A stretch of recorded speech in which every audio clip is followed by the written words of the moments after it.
उत्पत्ति अध्याय 10। नूह की वंशावली। नूह के पुत्र शेम, हाम और येपेत थे। उनके पुत्र जल प्रलय के पश्चात उत्पन्न हुए। उनकी वंशावली यह है। येपेत के वंशज। येपेत के पुत्र गोमेर, मागोग, मादै, यावान, तूबल, मेशेक और तीरास हुए। और गोमेर के पुत्र अश्कनज, रीपत और तोगर्मा हुए। और यावान के वंश में एलीशा और तरशीश और कित्ती और दोदानी लोग हुए। इनके वंश अन्य जातियों के द्वीपों के देशों में ऐसे बट गए कि वे भिन्न भिन्न भाषाओं, कुलों और जातियों के अनुसार अलग अलग हो गए। हाम के वंशज। फिर हाम के पुत्र कूश, मिस्र, पूत और कनान हुए। और कूश के पुत्र सबा, हवीला, सप्ता, रामा और सब्तका हुए। और रामा के पुत्र शेबा और ददान हुए। कूश के वंश में निम्रोद भी हुआ। पृथ्वी पर पहला वीर वही हुआ है।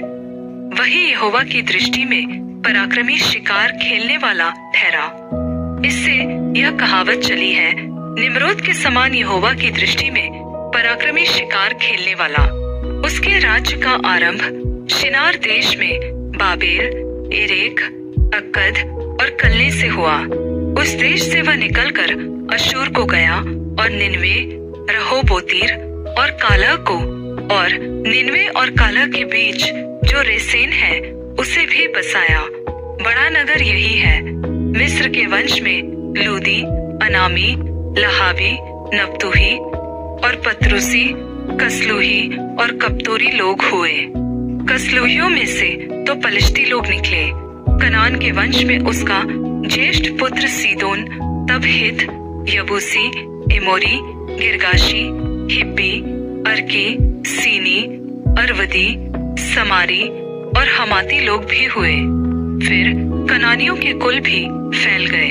और कनानियों की सीमा सीदोन से लेकर गरार के मार्ग से होकर गाजा तक, और फिर सदोम और गमोरा और अदमा और सबोईम के मार्ग से होकर लाशा तक हुआ।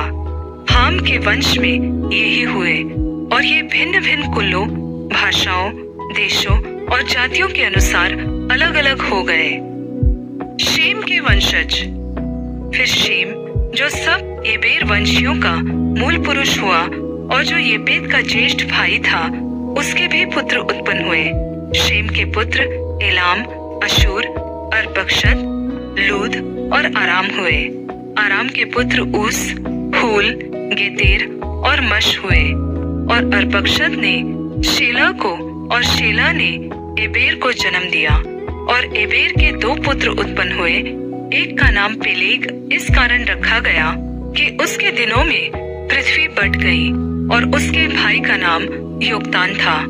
और योक्तान ने अलमोदाद, शेलेब, हर्षमावेत, येरा, हदोराम, उजाल, दिकला, ओबाल, अबीमाएल, शेबा, ओपीर, हवीला और योबाब को जन्म दिया। ये ही सब योक्तान के पुत्र हुए। इनके रहने का स्थान मेशा से लेकर सपारा, जो पूर्व में एक पहाड़ है, उसके मार्ग तक हुआ। शेम के पुत्र ये ही हुए। और ये भिन्न भिन्न कुलों, भाषाओं, देशों और जातियों के अनुसार अलग अलग हो गए। नूह के पुत्रों के घराने ये ही हैं। और उनकी जातियों के अनुसार उनकी वंशावलियां ये ही हैं। और जल प्रलय के पश्चात पृथ्वी भर की जातियां इन्हीं में से होकर बट गईं।